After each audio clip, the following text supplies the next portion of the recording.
എലപ്പുള്ളി സ്നേഹതീരം palliative care യൂണിറ്റിന്റെ വാർഷിക പൊതുയോഗം എലപ്പുള്ളി കുന്നാച്ചി ശ്രീദേവി ഓഡിറ്റോറിയത്തിൽ നടന്നു. ബഹുജന പങ്കാളിത്തം കൊണ്ടും രോഗികളുടെയും ബന്ധുക്കളുടെയും മറ്റും പങ്കാളിത്തം കൊണ്ടും യോഗം ശ്രദ്ധേയമായി.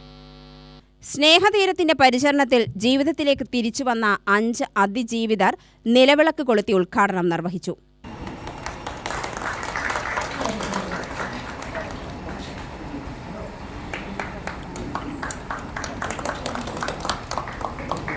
ചെയർപേഴ്സൺ ഇ ഗിരിജാദേവി അധ്യക്ഷത വഹിച്ചു. സെക്രട്ടറി SP രാമകൃഷ്ണൻ മുഖ്യപ്രഭാഷണം നടത്തി.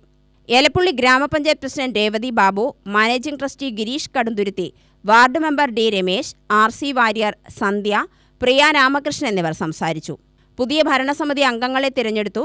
കൺവീനർ M കേശവദാസ് റിപ്പോർട്ടും ട്രഷറർ M ഹരിദാസ് വരവ് ചെലവ് കണക്കും അവതരിപ്പിച്ചു.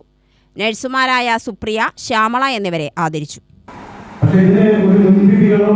അല്ലെങ്കിൽ അത്തരത്തിലുള്ള ഒരു നിലവിലുള്ള ഇന്ന രൂപത്തിലായിരിക്കണം, ഇന്നതേ ചെയ്യാൻ പാടുള്ളൂ, ഇന്നതാണ് പരിഹരിക്കാൻ എന്നുള്ള രൂപത്തിലുള്ള പ്രത്യേകിച്ചൊരു ചട്ടക്കൂടൊന്നും ഇതുവരെ ഉണ്ടായിരുന്നു.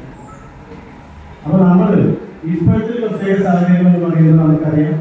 പരിഹരിക്കാൻ സംവിധാനത്തെ ഈ സർക്കാർ ഏറ്റെടുത്തതോടുകൂടി 2008 നമ്മൾ സർക്കാർ പരിഹരിക്കാൻ സംവിധാനത്തെ പോളിസിയായിട്ട് അംഗീകരിക്കുന്നത്.